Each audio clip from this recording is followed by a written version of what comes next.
Nasa San Fabian Beach tayo. Pero marami na rin mga bahay. Oh.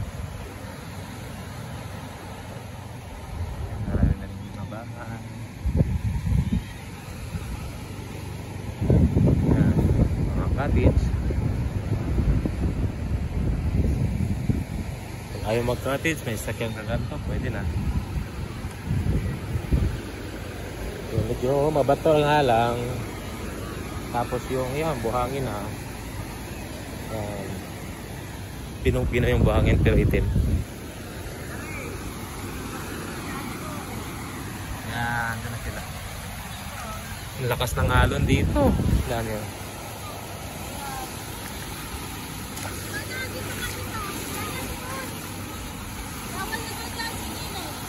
Yan, hanggang doon.